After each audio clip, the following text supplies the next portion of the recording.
Muy buenas tardes, chicos. Lo prometido es deuda, las clases virtuales del área del lenguaje. Comenzamos con los temas puntuales para resolver contigo, hijo.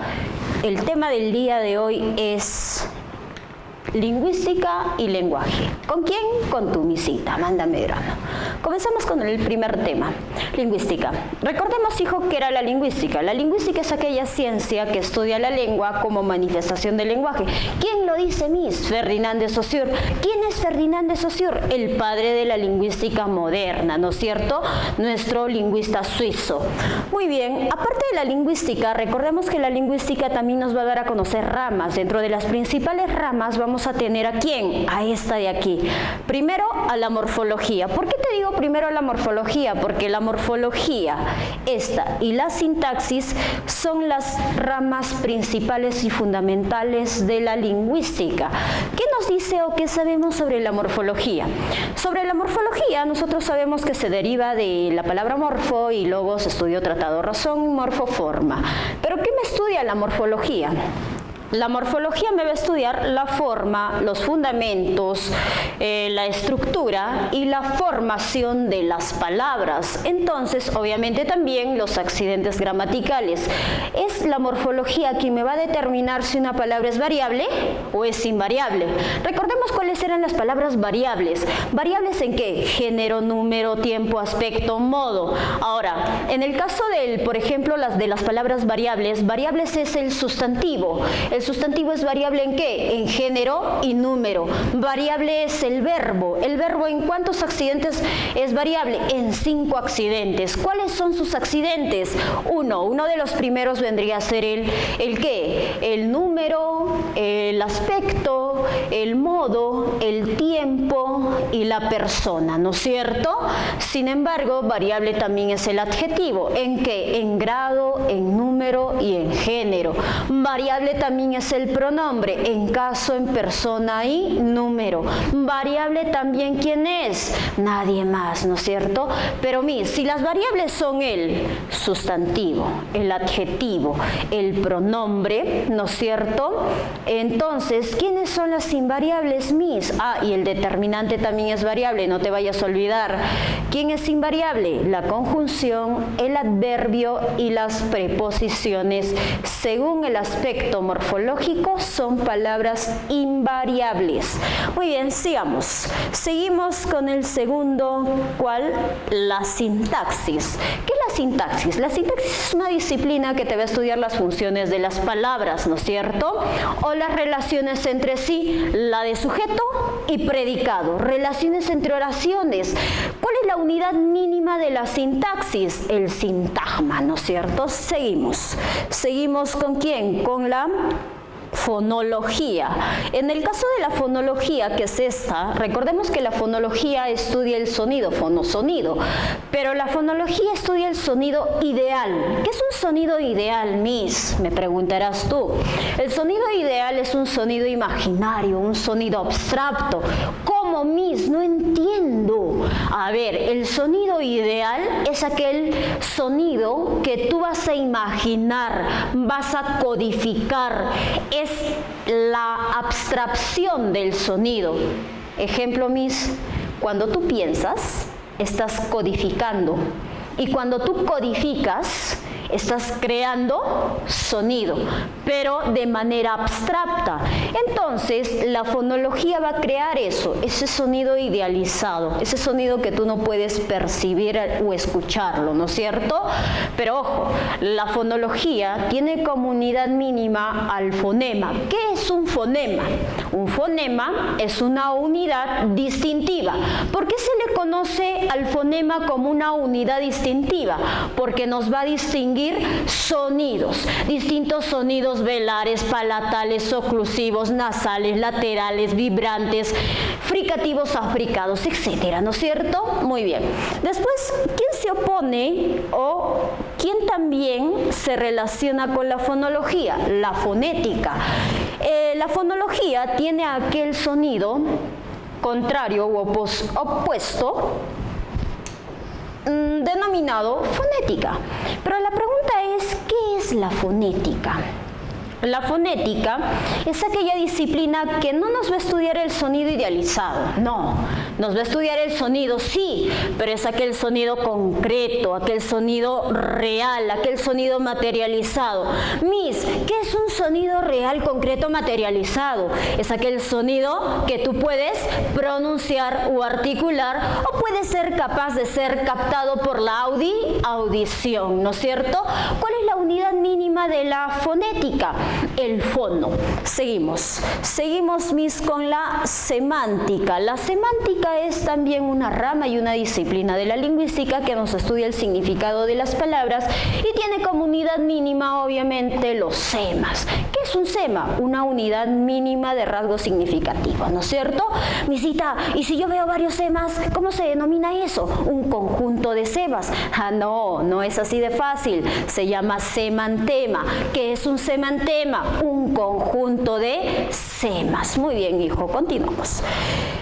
El siguiente vendría a ser la ortografía. La ortografía es aquella disciplina normativa que nos va a dar a conocer las normas gramaticales, por ejemplo, la de tildación, la de los signos de puntuación, las mayúsculas, etcétera, ¿no es cierto? Aquí nos faltan más ramas. ¿Qué ramas nos faltan? La lexicología. La lexicología es aquella disciplina que nos va a estudiar el inventario vocabular o universo vocabular. ¿Qué es eso, Miss?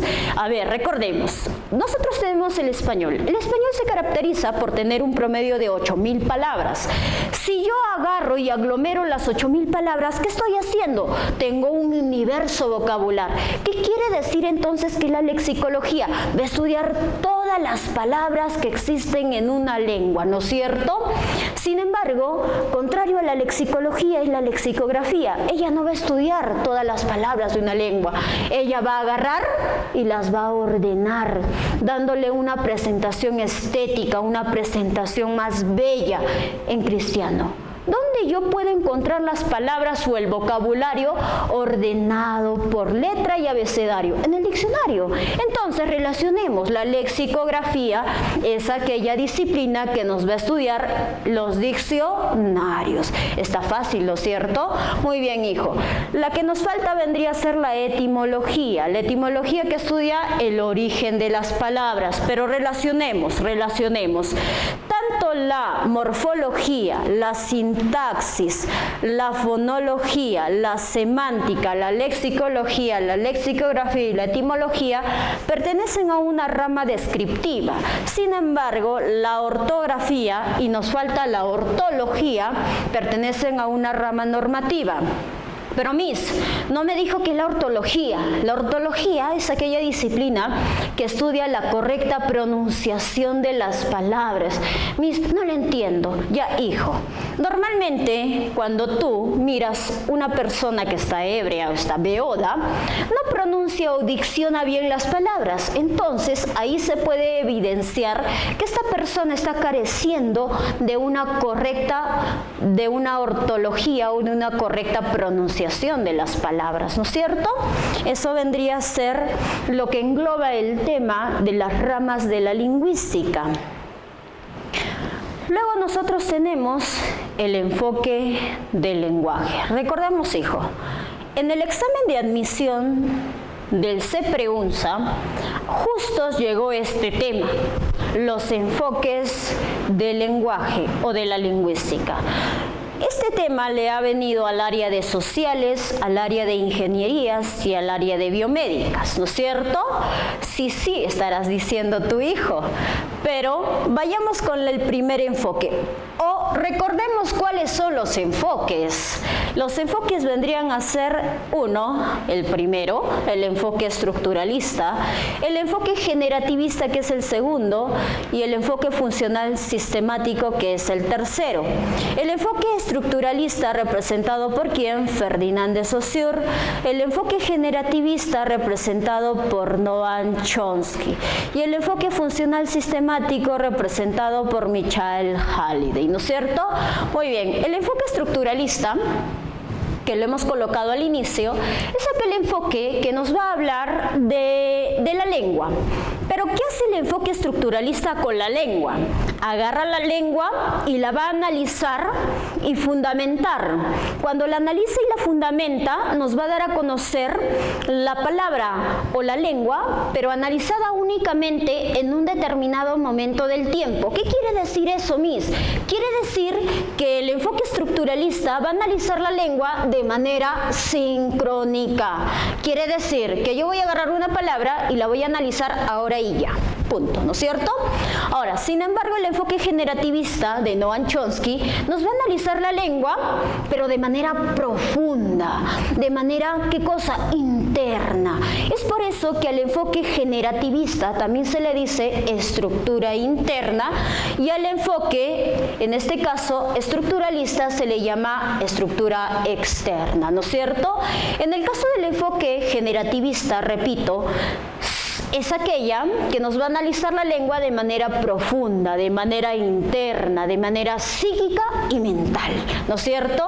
La interpretación que nosotros vamos a tener de manera psicológica sobre una palabra.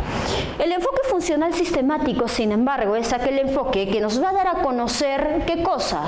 Michel Holiday es más preciso acá. ¿Por qué? Él dice, no quiero ahondar mucho porque él solo se basa en una cosa muy elemental. ¿Cuál? El contexto. Según Michel Holiday, lo más importante para yo entender una palabra o el lenguaje es tenerla en un contexto. Si la palabra está en un contexto, yo voy a poder entender o interpretar de manera adecuada lo que realmente me quiere dar a conocer dicho enunciado o dicha palabra, ¿no es cierto? Eso es de lo que nos habla Michel Holiday. El lenguaje, obviamente, es una facultad propia y exclusiva del ser humano. Recordemos que el lenguaje, según Ferdinand de Saussure, nos da a conocer dos planos. Uno es la lengua, conocida como el plano de la lengua, y el habla, conocida como el plano del habla. La lengua y el habla. ¿Qué es la lengua? La lengua obviamente es un código, la lengua es un sistema de signos o aquel código que es usado para poder comunicarse o interactuar, ¿no es cierto? Sin embargo, ¿el habla qué es? El habla es el uso individual, particular de la lengua. Pero entre la lengua y el habla, obviamente nosotros tenemos características propias. Se sabe que el habla ¿qué es? El habla es personal, individual, es colectiva, es psicofísica, es patente, es heterogénea u homogénea. ¿Qué piensas tu hijo? Obviamente es heterogénea porque es diferente para cada individuo. Recordemos que también es variable, momentánea, efímera, pasajera, entonces todo eso es el habla. Sin embargo, la lengua ¿qué es? La lengua va a ser aquella que nos va a mencionar como característica al elemento psicofísico, no, al elemento físico, al elemento latente, al elemento abstracto, al elemento ¿qué cosa? Fijo, casi fijo, permanente, perdurable y también social, simbólico, convencional, mutable, arbitrario, etcétera, ¿no es cierto? Esas vendrían a ser las características ¿de qué? De la lengua. Pero ojo, el lenguaje también tiene sus propias características. Como elementos principales, el lenguaje vendría a ser aquella que es racional, innata, es humana, que más es aprendida, adquirida, también es convencional, simbólica, doblemente articulada, porque en la primera articulación del lenguaje tenemos ¿a quién? Tenemos a los morfemas, sufijos, prefijos, infijos. En la segunda articulación del lenguaje, ¿a quién tenemos? A los fonemas. Recuerda, fonemas pueden ser fonemas velares, fonemas nasales, laterales, etc.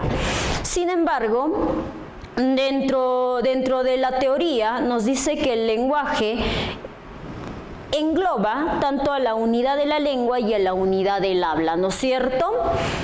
Continuemos. En el caso de la lengua, lenguaje, voy a continuar con ese tema, hijo. ¿Por qué? Porque aquí vamos a hablar de los niveles de la lengua. Recordemos que la lengua se divide en 3 niveles esenciales.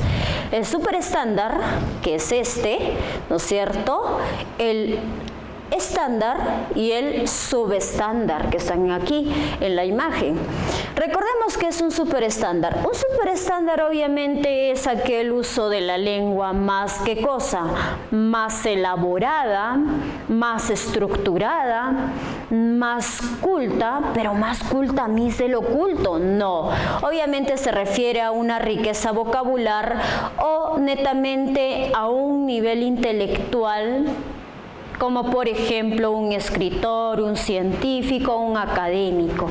Ellos pueden usar, por ejemplo, una lengua más técnica, una lengua más tecnolecta, una lengua más especializada, ¿no es cierto?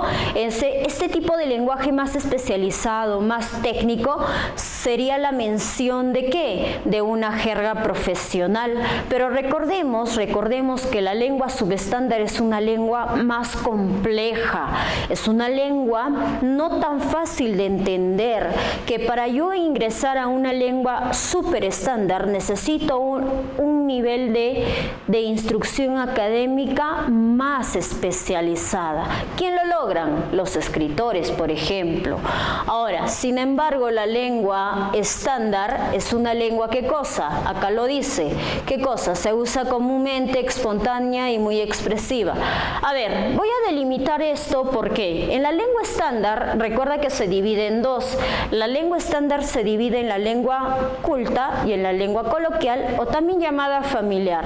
La lengua culta es una lengua que usa cultismos, es muy formal, es muy adecuada, que normalmente se va a usar en la emisión de oficios, solicitudes, ¿no es cierto? Entonces va a requerir que tú utilices un lenguaje más comprensible, pero formal. Sin embargo, la lengua coloquial, o también llamada familiar, es un tipo de lengua más relajada, más común, más diaria, pero ojo, no transgrede las normas por ningún motivo. Tiene que ser gramatical, pero relajada. ¿Cómo, Miss? La lengua coloquial hace uso exclusivo ¿de qué? Diminutivos. Puedo decir Panchito, puedo decir Andresito. Hace uso de, por ejemplo, expresiones de cariño, cielito, terroncito.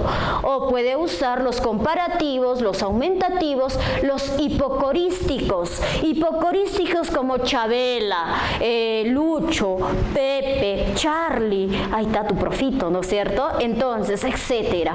Ahora, sin embargo, la subestándar es una lengua totalmente contraria a la lengua literaria, científica, culta o coloquial. ¿Por qué? La lengua subestándar es aquella que transgrede las normas gramaticales, no obedece a las normas gramaticales, ¿no es cierto? Dentro de la lengua subestándar nosotros tenemos a la lengua popular y a la lengua vulgar. La lengua popular es una lengua que transforma y modifica la estructura de las palabras. Normalmente yo puedo tener el término, espero que haya un examen, pero si yo quiero convertir este término en una palabra popular, ¿qué diré yo? Espero que haya un examen. Ese término, ojo, cuando yo menciono el término haiga, por ningún motivo yo estoy siendo vulgar, solo estoy transgrediendo la forma de la palabra. Al transgredir o modificar la forma de la palabra, estoy creando un nuevo código. Y mi cita, ¿recuerda usted que en una de las clases usted me mencionó que los dialectos son lenguas populares? Y lo sigo corroborando.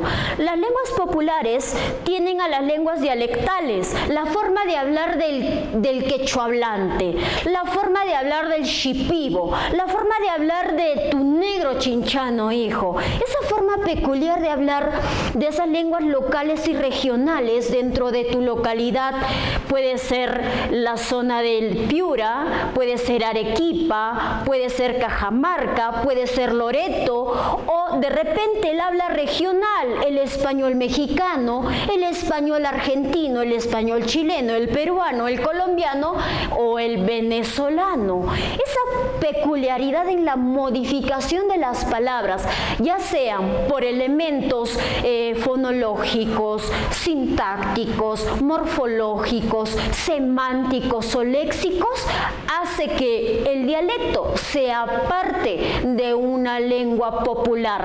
¿Por qué? Porque cuando nosotros hablamos de la lengua popular, obviamente la voy a clasificar como una lengua dialectal, pero ¿solo es eso? No. Recuerda que la lengua popular también es una lengua graciosa, es una lengua chisposa. Usamos el doble sentido, ¿sí o no? ¿Qué le decías tú? ¿Cómo está la perdida de tu hermana? Ah, ¿puedes sacarle dos sentidos? Sí. Esa doble significación hace que el término sea ambiguo. Por ende, ¿qué es? Es una lengua popular. ¿Está claro? Repito. La lengua popular es una lengua que modifica la palabra, pero en ningún momento es vulgar. Por favor, si tú en el examen de admisión te colocan palabras con estructuras dialectales de la sierra, selva, costa, de donde te pongan, o términos como pololo, chaval, pibe, etcétera, son lenguas populares, son lenguas dialectales. ¿Está claro? Continuemos con la siguiente lengua. Recordemos, la lengua es subestándar, el nivel subestándar se dividía ¿en qué? En la lengua popular, que quedó muy claro. En la lengua vulgar. ¿Qué es una lengua vulgar? Una lengua vulgar es el uso de vulgarismos. ¿Qué es un vulgarismo? El uso de términos coprolálicos. ¿Qué es la coprolalia? La copro viene a ser, ¿qué cosa? Excremento, ¿no es cierto? Y lalia, lengua, es la lengua del excremento. Las lisuras y los tacos y las malas palabras vienen a ser denominadas, ¿qué cosa? Coprolalia. Cuando tú vas a un estadio, está jugando Melgar con Alianza Lima, tú estás gritando a favor de tu partido y sin querer se te sale un taco, una lisura. Eso es coprolalia. ¿Está claro? Muy bien. Ejemplo, me dicen allí. Ejemplo en clases, hijo, en clases. No, mentira, hijito. A ver, en el caso de la lengua coprolálica, obviamente no es el único elemento que compone una lengua subestándar. Una lengua subestándar está compuesta por la lengua vulgar, pero la lengua vulgar de los jóvenes y de los delincuentes. La lengua juvenil es una lengua que hace uso de códigos exclusivos usados por un grupo de jóvenes. Por ejemplo, pueden usar las palabras mi flaca, mi elfo, mi crush, ¿no es cierto? Lo típico. Sin embargo, la lengua, en este caso delincuencial, que hace uso de la replana. ¿Qué es la replana? Ya te dije, no es tu ex. ¿Qué es la replana? La replana vendría a ser una lengua de delincuentes. Esa lengua de delincuentes, obviamente, como cuál es mis ejemplos, me piden allí en la transmisión ejemplo. Eso también ya lo estaremos viendo con la práctica. ¿Está claro? Tranquilo, no te emociones. Pero bueno, entonces, ¿qué extraigo de todo esto? Que la lengua superestándar es una lengua muy compleja, muy científica y académica. La lengua estándar es una lengua, ¿qué cosa? Formal. Y en el caso de la coloquial, muy amena, común, ¿qué cosa? Y diaria. Sin embargo, en la subestándar puedo usar, ¿qué cosa? Una lengua dialectal o una lengua vulgar. Perfecto. Entonces, en resumidas cuentas, eso vendrían a ser los niveles de la lengua. En el siguiente tema vamos a hablar de las funciones del lenguaje. Las funciones del lenguaje lo único que pretenden es lograr que el receptor realice algo a favor del emisor. En cristiano, la verdadera intención del mensaje, ¿no es cierto? Ahora, dentro de las funciones del lenguaje, nosotros vamos a hablar de dos escritores y lingüistas muy conocidos, que obviamente van a ser los que van a plantear las 6 funciones del lenguaje. Dentro de los primeros tenemos a Karl Bühler. ¿Quién es Karl Bühler? Aquí está Karl Bühler, es un lingüista alemán, y luego tenemos a Roman Jakobson, lingüista ruso, ¿no es cierto?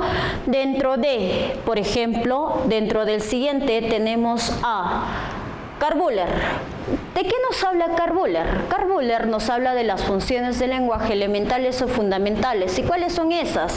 Una de las primeras vendría a ser la función referencial o representativa, la función emotiva expresiva, la función apelativa conativa. Para que te lo grabes, hijo. Recuerda que Karl Buller solo te da a conocer las tres principales funciones, las primeras funciones del lenguaje. ¿Cuáles serán? La representativa, la emotiva y la apelativa. La representativa, recuerda los nombres, hijo, yo solo te he puesto uno. Representativa, referencial, informativa, cognitiva, directiva, objetiva, discursiva, ¿no es cierto? Eso vendría a ser, ¿qué cosa? La función, en este caso, representativa. Sin embargo, la segunda función, que es la función emotiva expresiva, nos va a dar a conocer, ¿qué cosa? ¿Cuáles son los nombrecitos, mis? La función afectiva o expresiva. Aquí es poquito nomás, no te asustes, hijo, es poquitito. Sin embargo, la función conativa apelativa, también llamada imperativa, conminativa y activa, ¿no es cierto?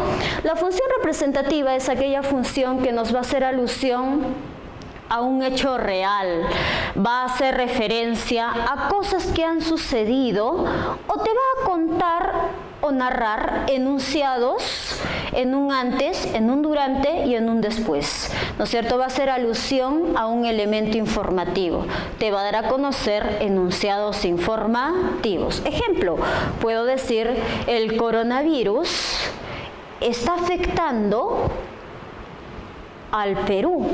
Pregunta, ¿es real? Sí. Otro, ¿te informa? Sí. Entonces, cumple una función referencial. Vamos con el siguiente. La función emotiva y expresiva nos da a conocer las sensaciones, los sentimientos, ¿no es cierto? Lo que tú sientes, hijo. ¿Qué sientes? A ver, escríbelo abajo. ¿Qué es lo que tú sientes? ¡Ay, qué lindo gatito! ¡Uf, qué calor hace! Entonces, esas son las funciones emotivas expresivas. La siguiente vendría a ser la apelativa. La apelativa, recuerda, te hacía tres cosas. ¿Qué te hacían? ¿Te abría? ¿Te mantenía? No.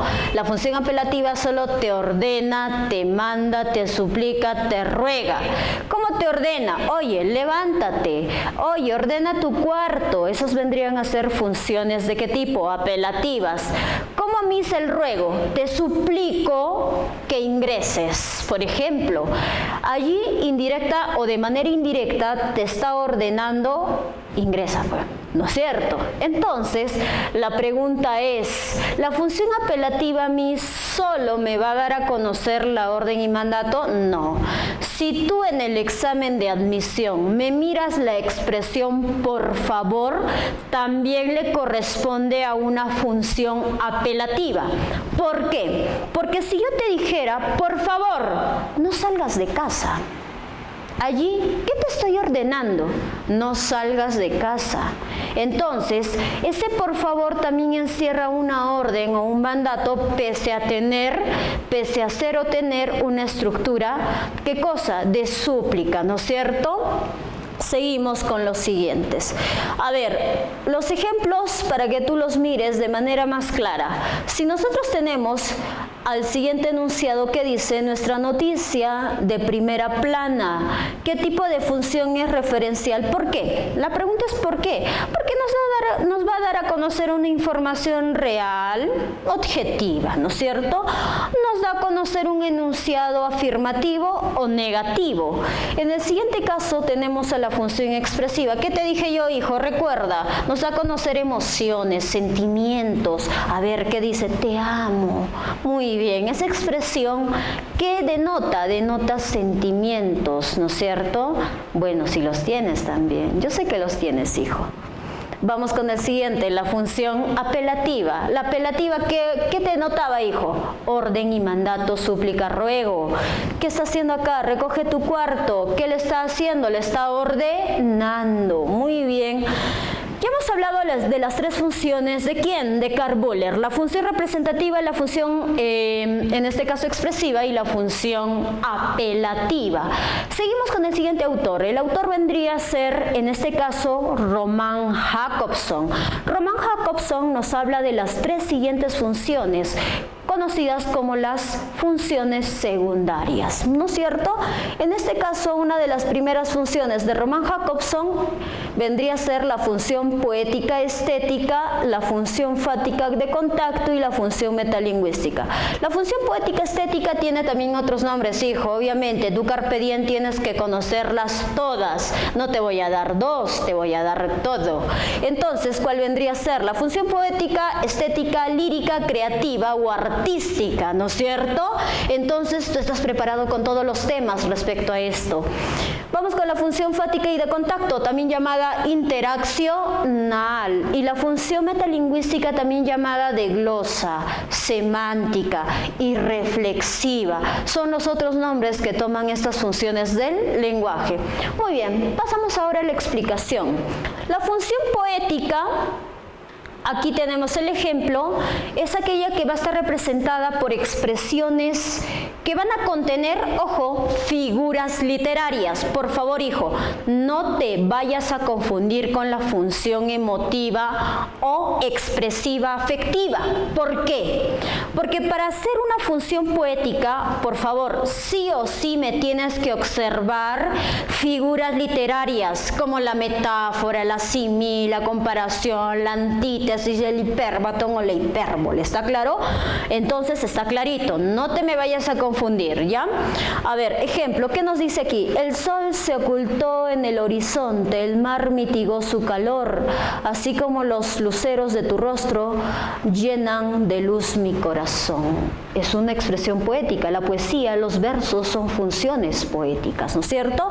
La siguiente función es la función fática. ¿La fática qué es? La fática es aquella función que lo único que busca es que el emisor y el receptor no pierdan el contacto, que la comunicación perdure, que la comunicación continúe o se corrobore el elemento comunicativo. Es decir, que emisor y receptor sigan hablando. Punto. Y el elemento central dentro de la función fática es que el canal siga latente. ¿Qué quiere decir que el canal siga latente? Por ejemplo, la función fática, esta sí te hace tres cosas. Recuerda, te abría, te mantenía abierta y corroboraba que sigas abierta. ¿Sí o no? La pregunta es, ¿cómo te abre?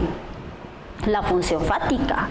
La función fática te va a aperturar con los saludos, las despedidas, esas expresiones de hola, ¿cómo estás? ¿Qué tal? ¿No es cierto? Chao, hasta luego. Entonces, esas expresiones ayudan a aperturar el proceso o hecho comunicativo. Es decir, que puedas comenzar un diálogo, ¿no es cierto? Vamos con la siguiente. La siguiente vendría a ser la función, en este caso, la función metalingüística. La función metalingüística es aquella función que nos va a denotar, ¿qué cosa? Solo mención del código. ¿Qué significa mención del código? Es decir, si yo uso una palabra en un nivel culto o necesito la palabra analizada o necesito que el término sea buscado en diccionario, es metalingüística. La función metalingüística solo nos va a dar conceptos y definiciones de palabras. Nos va a denotar extractos del diccionario, palabras buscadas en el diccionario. ¿Está claro? Ojo, solo del código. Ejemplo, aquí, ¿qué significa para ustedes amistad? Si tú me buscas la palabra amistad en el diccionario, eso vendría a ser, ¿qué cosa? Una función metalingüística, el concepto, la definición de amistad. ¿Está claro? Vamos con la siguiente. ¿Esas qué funciones son? Son las funciones ¿de quién? Repite, de Roman Jakobson. A ver, hijo, que no se nos vaya de la mente. Las tres primeras funciones o las funciones principales o fundamentales del lenguaje, ¿cuáles son? Las de Karl Buller. ¿Cuáles eran? La representativa, la afectiva y la apelativa. Muy bien, hijo. Las siguientes o las subsiguientes funciones vendrían a ser las funciones de Roman Jakobson. ¿Cuáles eran? Recuerda, hijo. La función, muy bien, la fática. ¿Cuál es la otra? Metalingüística. Y la otra, la poética. Muy bien, hijo. Continuamos. Pero no nos olvidemos de algo muy importante que tú necesitas practicar, hijo. Pero tienes la práctica que se te ha mandado en el Facebook, en la página del Carpe Diem. Pero a ver, mira la imagen que está en la diapositiva. Dime tú, ¿qué función es?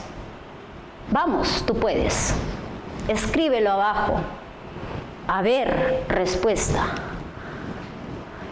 Es una función que dice, y fue por eso que en la Segunda Guerra Mundial, bla, bla, bla, bla, bla. Ojo, pregunta de examen de admisión. Si te viene esto, cualquier estructura narrativa viene a ser función representativa. ¿Está claro? Cualquier estructura narrativa nos representa una función representativa porque es real y es objetiva. ¿De qué nos habla aquí? Que el enunciado entrega información histórica sobre el referente que ocurre en un contexto. Ahí está, nos informa.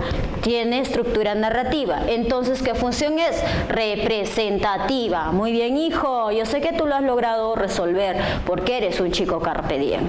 Seguimos. Otro ejemplito. Aquí, por ejemplo, vamos con el siguiente. Tenemos, no tengo un peso y me muero de hambre. Aquí Condorito se está muriendo de hambre. ¿Qué está dando a conocer? Sus sentimientos y emociones. Entonces, ¿qué función es? Función expresiva. El emisor expresa lo que siente. ¿Está claro? Vamos con la siguiente. Hijo, a la par de las funciones del lenguaje, Roman Jakobson hace una relación fundamental. ¿Cuál es? Relaciónalo a todas las funciones del lenguaje, las de Karl Buller y las suyas, con los elementos de la comunicación. Los elementos de la comunicación como el canal, el contexto, el emisor, el receptor, el referente, el mensaje, ¿no es cierto? Las relaciona con los elementos de con las funciones del lenguaje.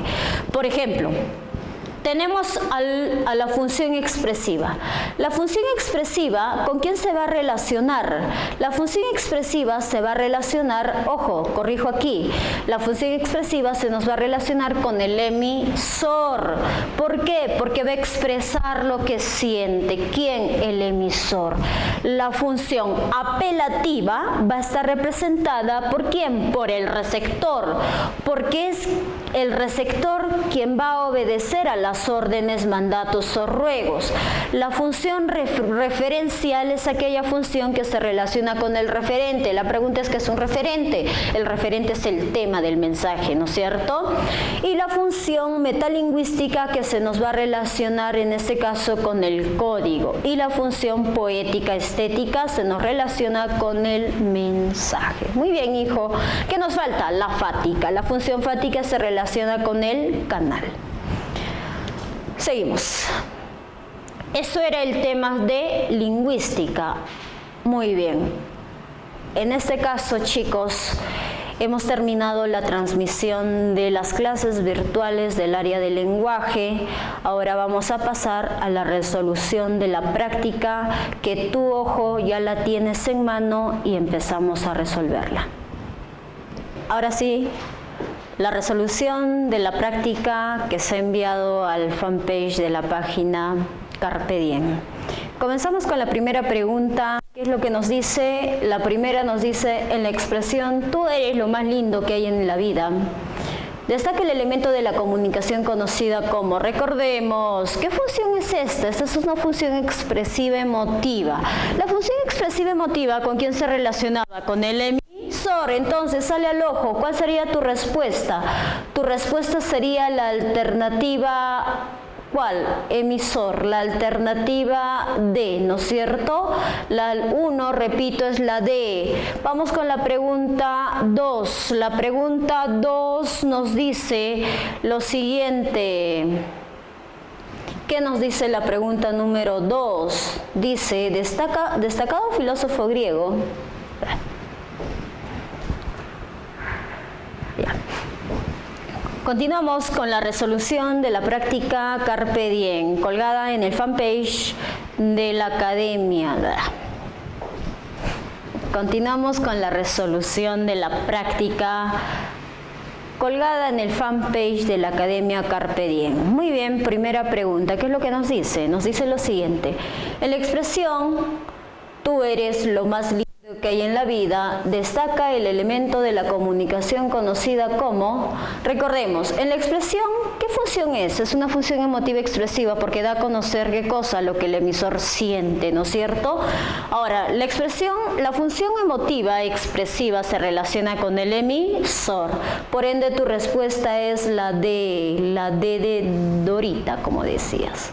Pregunta número 2. La pregunta número 2 nos dice, destacado filósofo griego que disertó de lo que más tarde serían las funciones del lenguaje. A ver, esta de repente es nueva para ti. Quien nos habla de ello vendría a ser ¿quién? ¿Quién nos habla de ello?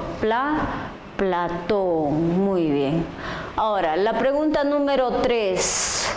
La 3 dice, en la expresión, el morfema flexivo contiene información sobre el género o el número de la palabra, pero domina la función del lenguaje. Recordemos, acá contiene información sobre género, número, nos está dando un concepto, nos está dando una definición. Si nos da concepto y nos da definiciones, recuerda que está relacionada con la función metalingüística. ¿Y la función metalingüística se relaciona con quién? Con el código. Entonces, tu respuesta aquí es la metalingüística, pero si te preguntas en qué elemento fuera, sería el código. Pregunta número 4 dice, marca la opción que presenta las características del lenguaje. Recordemos, ¿cuáles eran las características del lenguaje? El lenguaje era universal, era innato, era aprendido, adquirido. ¿Qué más? Era convencional, social, simbólico, doblemente articulado. Era mutable, arbitrario, ¿no es cierto? Flexivo. Eso era el lenguaje. Entonces nos da como alternativas pasajera, variación diatópica, innato, particular, subcódigo y subcódigo de la lengua, claro está. Ahora, no es subcódigo de la lengua, porque subcódigo de la lengua, ¿quién sería? Sería un código. Particular, no. ¿Quién es particular? El habla. ¿Podría ser innato? Innato. Porque, ¿qué te dije yo? Universal, racional, innato.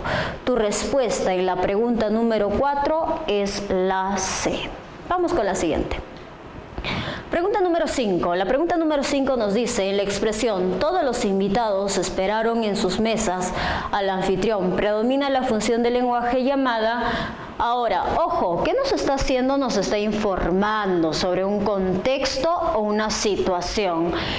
Aquella función que nos informaba sobre contextos o situaciones era la representativa, referencial, informativa, cognitiva, discursiva, objetiva, ¿no es cierto? Entonces, ¿qué sería o cuál sería tu respuesta? La C, informativa, repito, la alternativa C. Pregunta número 6, en la expresión, beso tus dos ojos medrosos curvados, predomina el elemento de la comunicación conocida como, recordemos, ¿esto qué vendría a ser? Esto vendría a ser un verso. Entonces, está representada por la función poética, y la función poética se relaciona con el mensaje.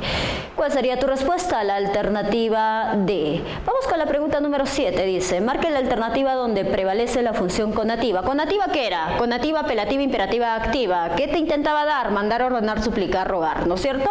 Ahora, ¿cuál sería? Los niños van a la playa. ¿Qué función es esta? Esta función es representativa. Espérame un par de minutos. Esta es tu respuesta, carpe diem. Muy bien. Sin embargo, el calor es intenso. ¿Qué sería? Función representativa. La niña es hermosa. Puede ser, ¿qué cosa? Una función expresiva. Siguiente, el habla es la manifestación de la lengua. Es una función metalingüística. Vamos con la pregunta número 8. Dice, marque la alternativa que presenta empleo del dialecto estándar. Dialecto estándar, recuerda, yo te he hablado de los niveles de la lengua. Superestándar, estándar y subestándar. Superestándar, lengua literaria, científica, académica. Subestándar, lengua culta y lengua coloquial. Eso es la estándar. Y la subestándar, la lengua vulgar y popular. Ahora, ¿qué nos dice? El cantante satisfació a los presentes. Está mal conjugado el verbo. Entonces, que hay aquí una modificación del verbo. ¿Cuál es lo correcto? El cantante satisfizo a todos los presentes. Entonces, como está mal, ¿qué tipo o qué nivel de lengua es? Es una lengua popular, porque no estoy siendo vulgar, ojo, simplemente estoy transgrediendo la forma de la palabra. Voy con la siguiente, viajará en la noche en tren. Viajará en la noche en tren, uso inadecuado de las preposiciones, también lo convierte en una lengua popular. ¿Por qué? Porque la lengua popular hace uso de barbarismos. ¿Qué son los barbarismos? Las malas pronunciaciones o la mala escritura de las palabras. Recuerda que los vicios del lenguaje, tanto el solecismo, el barbarismo, el dequeísmo, el queísmo, el yeísmo, son parte de un lenguaje popular. Muy bien. Dice, Carla ha etao hablando de más. Ya se ha modificado la palabra etao. Esta palabra vendría a ser parte de una lengua popular. ¿Qué hemos hecho? Modificado la palabra. Muy bien. Disparó dando en el blanco. Disparó dando en el blanco. Es redundante. La redundancia, ¿de qué tipo de lenguaje es? De una lengua popular. ¿Por qué? No estoy siendo vulgar, repito. ¿Qué estoy haciendo? Estoy modificando la estructura de las palabras. Y Elena está segura de que aprobará. Acá tienes la palabra de qué. ¿No es un dequeísmo, un vicio de lenguaje? Sí, podría ser, pero aquí está correctamente aplicado la de qué. ¿Por qué? Porque yo puedo decir, Elena está segura de eso. ¿Qué es de eso? De que aprobará, ¿no es cierto? ¿Cuándo hubiera estado mal este enunciado? Si yo dijera, Elena está segura que aprobará, pero a mí suena bonito y suena bien, pero ojo, Elena está segura que aprobará, Elena está segura, eso entonces no está correctamente escrita si yo aplicase solo y únicamente la palabra que. Por ende, lo correcto es decir de qué. Muy bien, tu respuesta obviamente carpe diem vendría a ser la alternativa E. Vamos con la pregunta 9, dice, en el estudio de la estructura y funcionamiento de la lengua en un momento dado de manera sincrónica. Recuerda, ¿quién nos hablaba? Estos eran los tres enfoques. El enfoque estructuralista, que nos hablaba de la lengua de manera sincrónica, el enfoque generativista, que nos hablaba de la lengua de manera psíquica mental, y el enfoque funcional sistemático, que nos hablaba de la lengua, ¿qué cosa? En un contexto, ¿no es cierto? Muy bien. Ahora, ¿tu respuesta cuál sería? Porque recuerda, nos dice una lengua en un momento dado de manera sincrónica. Al ojo, hijo carpediano, tú has podido marcar la estructura lista, la alternativa E. Vamos con la siguiente. Relaciona los enfoques. Aquí está, hijo, lo que te he explicado hace un momento. Saussure estaba relacionado con el enfoque estructuralista, también llamado estructura externa. Entonces, es esta, la 1, la C. Noam Chomsky, el enfoque generativista, también llamado estructura interna, porque es psíquica y mental. ¿Cuál sería tu respuesta? La 2, la B. Y Michael Holiday, que se relaciona el lenguaje con el contexto. Entonces, mi respuesta, carpe diem, si es la 1 con la C, la 2 con ¿quién sería? Con la B, y la 3 con la A. Muy bien, tu respuesta, carpe diem, es la alternativa, a ver, la 3A, la alternativa B. Muy bien. Ahora, vayamos con la pregunta número 11. ¿Qué nos dice la 11? Su unidad de estudio de los sintagmas. Esto lo hemos hablado con las ramas del lenguaje. ¿Qué nos decía? O de la lingüística. ¿Qué nos decía? Que una de las ramas principales, obviamente, es la sintaxis. Y la sintaxis tiene como unidad mínima los sintagmas, ¿no es cierto? Vamos con la pregunta número 2. El dialecto en relación a la lengua. ¿Qué es un dialecto? A ver, acá sí te voy a explicar un poquito. El dialecto es el uso de la lengua en un espacio geográfico regional, ¿no es cierto? Que se representa de manera local o regional. Ahora, el dialecto presenta tres modalidades. ¿Cuáles son las modalidades? La modalidad diatópica, que está relacionada con el dialecto, el uso de la lengua en una región o en una localidad.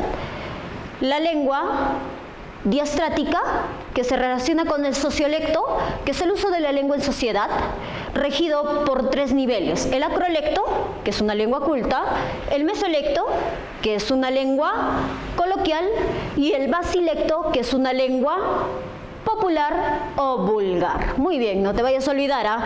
Y la tercera modalidad vendría a ser la modalidad, ¿qué cosa? Diafásica. La modalidad diafásica nos da a conocer el uso de la lengua de manera individual.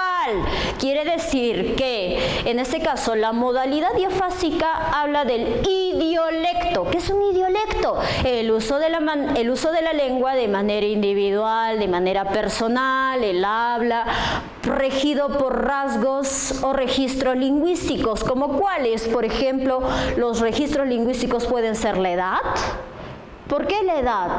Porque un niño de 8 años frente a uno de 30 años, la diferencia es que el de 8, 5, 3 carece de fluidez, gramaticalidad, dominio, conocimiento y dicción de las palabras. Sin embargo, el de 30 se supone que tiene conocimiento, dicción, dominio, gramática, ¿no es cierto?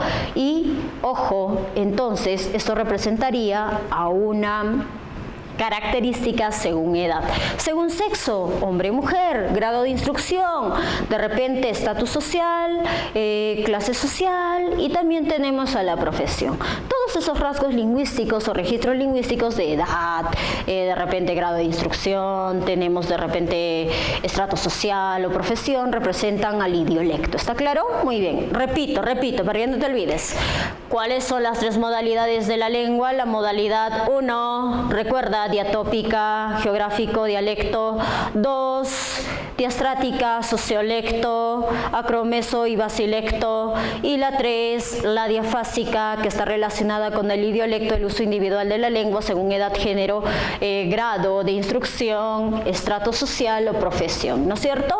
Pero bueno, regresemos a la teoría. ¿Qué nos dice acá? Nos dice, el dialecto con relación a la lengua es más perfecta que todas las lenguas, es un vicio de la lengua que se degenera por su pluralidad, es una variación local regional que experimenta una lengua en una nación, es también una lengua pero deformada por los hablantes y evoluciona al margen de lo lingüístico. Tu respuesta, carpe diem, obviamente, hijo, la C de carpe diem. Muy bien, sigamos con la pregunta número 13. ¿Cuál es la oposición entre lengua y habla? Recordemos las características de la lengua. La lengua, ¿qué era? Psíquica. El habla es psicofísica. La lengua, ¿qué es? Abstracta. El habla es concreta. La lengua, ¿qué es? Latente. El habla, ¿qué es? Patente. ¿La lengua qué es? Es homogénea. ¿El habla qué es? Heterogénea. ¿La lengua qué es? La lengua es, también es permanente, estable. Sin embargo, el habla ¿qué es? Efímera, pasajera, ¿no es cierto? No te vayas a olvidar. Sigamos. Nos dice oposición, psíquica, social. ¿Quién es psíquica? La lengua. ¿Quién es social? También puede ser la lengua social. ¿Pero el habla puede ser social? No. ¿El habla qué es? Individual, particular. No es tu respuesta. Sigamos con la siguiente. Puede ser adquirida e innata. ¿Quién es adquirida? Adquirida es el lenguaje. Innata es el lenguaje. Nosotros buscamos lengua y habla. Universal y personal. Universal, ¿quién es? El lenguaje. Personal, el habla. Pero ojo, nos ha pedido lengua y habla, no lenguaje y habla. Vamos con la siguiente. Perdurable y momentánea. Esta es tu respuesta, carpe diem, la alternativa D. Repito, tu respuesta es perdurable, momentánea. ¿Está claro? Muy bien, sigamos. Pregunta número 14. Es la modalidad de la lengua que se presenta mediante características propias del individuo, registro lingüístico. Ah, ¿te acuerdas hace un momento que te dije? Idiolecto, modalidad diafásica. ¿Qué era el idiolecto? El uso individual de la lengua, particular de la lengua, regido por registros lingüísticos, de edad, grado de instrucción. También tenemos aquí la profesión o el estatus o la clase social, ¿no es cierto? Entonces, si nos dice modalidad de la lengua, diatópica, diastrática, diafásica, ¿qué será esto? Es diafásica. Ahora, ¿quién se relaciona con el diafásico? El idiolecto. Entonces tu respuesta, carpe diem, es la alternativa B. Vamos con la siguiente. Pregunta número 15. La variación socioeconómica en el uso de la lengua se denomina variación socioeconómica en el uso de la lengua. Si nos habla de la variación socioeconómica, hablamos de niveles. Entonces, si hablamos de niveles, estamos hablando de un acro, de un mesolecto y de un basilecto, ¿sí o no? Entonces, tu respuesta, carpe diem, vendría a ser sociolecto. Muy bien. bien. Otro nombre con el cual me lo puedes conocer en el examen de la UNSA, lectosocial. ¿Está claro? Lectosocial. Vamos con la siguiente. Pregunta número 16 dice, en la interferencia de una lengua materna, el uso de la segunda lengua. Recordemos que es una lengua materna. La lengua materna es la primera lengua de infancia, la primera lengua con la que has tenido contacto, la primera lengua que has aprendido, ¿no es cierto? ¿Qué pasa si una persona que maneja su lengua materna aprende una segunda lengua? Entonces, ¿qué hay? Un choque de lenguas. No, tu profito, no. Un choque de lenguas. Y ese choque de lenguas, ¿qué da lugar? Da lugar a lo que se conoce como la interferencia lingüística, la interlengua o el interlecto. Repito, interferencia lingüística, interlecto o interlengua. Miss, no le entiendo. Ejemplo, el famoso mote, ¿no es cierto?, que comete un quechua hablante al querer hablar el español, eso es interlecto, eso es interlengua. Tu gringo, cuando intenta hablar el castellano, también hace mote, hijo. ¿Por qué no? ¿Y ese mote cómo se llama? Interlengua, interlecto y, ojo, interferencia de la lengua materna frente a una segunda lengua o una L2. ¿Está claro? Por ende, tu respuesta, carpe diem, ¿qué vendría a ser? Interferencia de la lengua materna en el uso de la segunda lengua. Tu respuesta es interlecto, la alternativa D. Vamos con la pregunta número 17. Variación regional de la lengua. ¿Quién habla de la variación regional de la lengua? Habla o la menciona aquellos que hacen uso de la lengua en una localidad o en una región, ¿no es cierto? Muy bien, tu respuesta aquí es el dialecto. Pregunta 18. Dialecto de la lengua regional espacial geográfica. Dice dialecto de la lengua regional especial geográfica. Tu respuesta es, no puede ser diastrática, porque la diastrática habla del nivel sociolingüístico de la lengua. No puede ser, en este caso, diafásica, porque la diafásica tiene que ver con el idiolecto, es decir, la forma de hablar de mi persona en relación a la edad, al género, ¿no es cierto? No puede ser interlecto porque no hay ninguna interferencia. Tu respuesta, carpe diem, es, ¿qué cosa? Diatópica, porque el dialecto se relacionaba con el aspecto diatópico. Vamos con la pregunta número 19. Refleja un alto grado de cultura e instrucción del hablante. Alto grado, instrucción de cultura del hablante. Tu respuesta, carpe diem, es la lengua culta, la D, lengua culta. Pregunta número 20 dice, corresponde a los hablantes de transición, los que mezclan una forma coloquial con una forma vulgar. ¿Quién mezcla una forma coloquial, que es correcta, más relajada, con una forma vulgar? Una forma vulgar, dice. Entonces, ojo, hubiera sido popular, pero la popular, por ningún motivo, repito y vuelvo a recalcar, va a ser vulgar. Basta que me diga vulgar y que haya vulgaridad para que sea una lengua vulgar netamente. Recuerda que la popular solo modifica la estructura de las palabras, ¿no es cierto, hijo? Entonces tu respuesta, carpe diem, es una lengua vulgar. ¿Está claro? Vamos con la siguiente. Pregunta número 21. ¿Qué tipo de lenguaje es? Ayer mis compañeras y yo comentábamos el desastre que supone para los pueblos que han sufrido el azote devastador de la naturaleza. Lo que han perdido tanto material como en vidas humanas les costará volver a empezar, pero tienen que tener fuerzas y seguir adelante con lo poco que les queda para volver a recuperar la normalidad de sus vidas. Tanto mis compañeras como yo pensamos que el gobierno y toda la ciudadanía deberíamos brindarles toda la ayuda posible. Recuerda, palabras claves, recuerda, vidas humanas. Si yo quisiera convertir el término vidas humanas en una lengua coloquial, diría personas, ¿sí o no?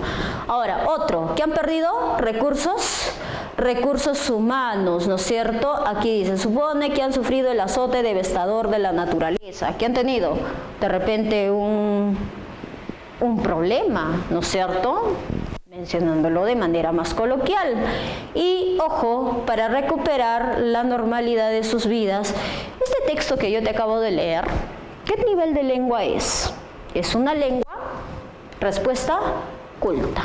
Muy bien, chicos, con eso terminamos la resolución de la práctica que se les envió al fanpage de la Carpe Diem. Simplemente rogándoles, chicos, que no salgan de su casa. Mucho cuidado, por favor. Sabemos que tú, carpe diem, estás repasando en casa, estás estudiando y tus profesores siempre vamos a estar para ti, hijo. Obviamente, nunca descuidándote, siempre velando por ti, velando porque cada vez seas más, crezcas más y adquieras más conocimientos. Estas clases virtuales son para ti, hechas para ti y por ti, hijo. Gracias.